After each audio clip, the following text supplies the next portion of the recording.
Another fake kidnapping. U.S. official in town for 2-day visit. 3 arrested for theft at Health Ministry Board. And unemployment and oil.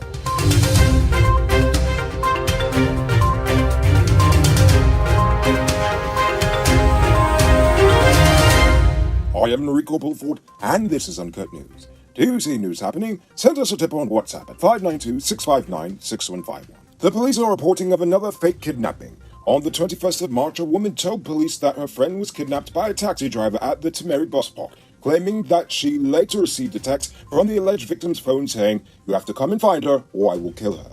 2 days later, the police located the alleged victim and a man at a home in No. 1 Village Quarantine Police. After they were arrested, it was revealed that the alleged victim stated that she was not kidnapped and did not send any text message to anyone. She said she went to Babis of her own free will and only learned of this kidnapping business after her mom told her that her friend claimed as such. The male also gave a written statement supporting the alleged victim's story. This is the third of such fake kidnappings for the week. I say third because the police said that the 18-year-old girl who was found by the Kitty seawall was not kidnapped. For privacy reasons, I won't do like everyone else and put out all her business, but just know that she was dealing with some serious stuff mentally and had needed to go somewhere to cool her head. Nevertheless, I hope they give the young woman the treatment she deserves. Mental health is a serious matter. On the topic of fake kidnappings, the police have now arrested the sister and brother-in-law of Rohan Mangra, the US-based Guyanese who was found in a city hotel days after he was reported missing. Mangra reportedly told detectives that he contacted his sister and brother-in-law twice via telephone and told them that he was okay and he was with his friends. Despite this, Starbuck News says that Mangra's brother-in-law went ahead and reported him missing to the police and claimed that he had received a photograph of Mangra with his mouth duct taped. Now for an actual kidnapping. In 2020, 26-year-old Charan Sidan, 23-year-old Azim Shigobin, and 56-year-old Munasar Bahari were jointly charged for the murder of Canadian citizen Nicholas Ramkissoon Jaipal. They are all the prime accused and alleged accomplice and the suspected mastermind behind Jaipal's abduction and murder. Following a preliminary inquiry this morning, the magistrate decided that there was sufficient evidence to have the men stand trial in the High Court in Berbice. That trial is expected to begin soon. Or maybe not. You already see how long the state holds on to people who are accused of murder. I just wish they would hold on to armed robbery suspects as long. The U.S. Deputy Assistant Secretary for Caribbean Affairs and Haiti. Why is Haiti singled out? Anyway, Caribbean Affairs in Haiti, Barbara A. Feinstein has arrived in Guyana for a 2-day visit. According to the U.S. Embassy, her visit underscores the continued importance the United States places on the U.S.-Guyanese partnership. She will meet with the Vice President, members of the opposition, CARICOM, the private sector, and civil society. So in other words, she's trying to make us feel better after the recent visit to Venezuela. Now it's time to tell you about Best Buy's car of the day. Currently on sale, this is 2014 RDQ3. It comes with Bluetooth, mug rims, new tires, TV, CD, stereo, fog lamps, electronic parking brake, park camera, and much, much more. Buy cash for $5.6 million. All paid down as low as $1,120,000 down, with around $108,000 monthly for 5 years, and it is yours. Call or WhatsApp 662-0844 for more info, or visit the showrooms at Lot 171 Peter Street, Queenstown, or Lot 2 Lamar Street, and tell them you got entry for this sweet, sweet deal. The High Court has ordered the GEA to reinstate Atlantic Fuel Inc.'s license to import and trade fuel. This is after they ruled that the agency acted unlawfully in cancelling the permit. That is the company Dr. Richard Van Wisch-Charles was the director of at the time. Justice Holder ruled that the state agency had usurped its powers and acted unlawfully in cancelling AFI's fuel license. The GEA CEO cancelled AFI's license on the grounds that AFI had committed crimes under Regulation 70 of the Petroleum Regulations Act of 2014 when it submitted false information to the GEA. However, the court said that the cancellation of the license was illegal, as Sharma did not have the powers of a court to determine that AFI was guilty of breaching Regulation 70 when the summary courts were exclusively statutorily designed to do so under law. Meaning that it's not his place to actually say they were doing something illegal, it's the court's place to say so, which obviously makes sense.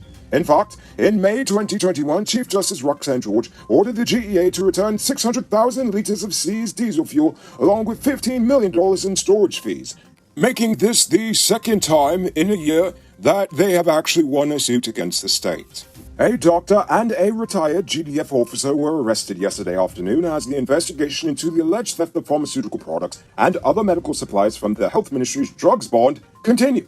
The two are among three suspects who are currently in police custody in relation to the probe. Charges are expected to be laid soon. Initially indicted for attempted murder, 31-year-old Richard Mohammed opted to plead guilty to felonious wounding instead. Mohammed admitted that on March 25th of last year, in the county of Essequibo, he unlawfully and maliciously wounded a 23-year-old pregnant woman, chopping her with a cutlass in the head and severing several of her fingers in the process. Following the brutal attack, he then burned her house down before fleeing the scene. The woman was hospitalized, whilst he was arrested a short while later. Mohammed will be back in court April 7th. You can multiply your cash by selling Digicel Top-Up. This is a legit way you can earn some extra money at your business or to supplement your current hustle. Become a top-up vendor quick and easy by linking with Cellular Plus. Call them on telephone number 685-3109 for more info. Now for today's oil update. Exxon shipbuilder is currently in hot water in France. French Law Association Sherpa recently filed a complaint asking the French National Financial Prosecutor's Office to open an investigation into corruption, money laundering, and concealment of stolen goods at SBM Offshore. The company has been flagged in several countries because of its alleged extensive corrupt practices. And in light of those cases, Sandra Cossar, Sherpa's executive director, believes the time has come to shed light on the role of SBM Offshore's French managers in what could be widespread corruption practices. Guyanese News says that SBM Offshore has been accused in the past of allegedly bribing officials to win inflated contracts. They were directly implicated in such practices in 5 countries, namely Brazil, with the whole Lave Jato scandal over there, Angola, Equatorial Guinea, Kazakhstan, and Iraq. SBM executives were accused of bribing officials in those nations with over $180 million US. These bribes resulted in approximately $2.8 billion in profits from the subsequent contracts. So, all I'll say is that if they are willing to be corrupt in those countries, well, what's stopping them from doing the same here? Who said luxury can't be affordable? Move into your own home in 2022. Lenora Estates West Coast Amara properties are within your reach. Move out to the landlord's place and put that rent money towards your own 5,000 square foot property. Call or WhatsApp 592-618-5702 for more info. Now for our stupid news of the day. You know what I think is stupid? Asking for more when you can't even care for what you already have.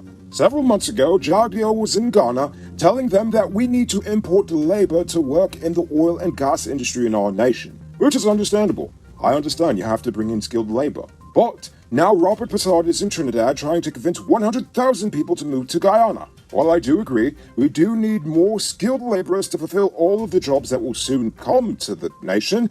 My only question is, what will become of the Guyanese here who are already without a job? Yes, we do need to import labor as much as possible, especially when it makes sense. But before we start looking overseas for foreign talent, why not try to exhaust all efforts in finding and training Guyanese already here? What about bringing them in from the diaspora instead of going for foreigners first? Because, when you think about it, as it turns out, it takes money to make money. And apparently you have to drop close to $500,000 Ghana in training courses before you can even step foot on an oil rig. This means that there are actually many Guyanese who are probably more than willing to work in the industry. They just can't afford the training to actually get into it.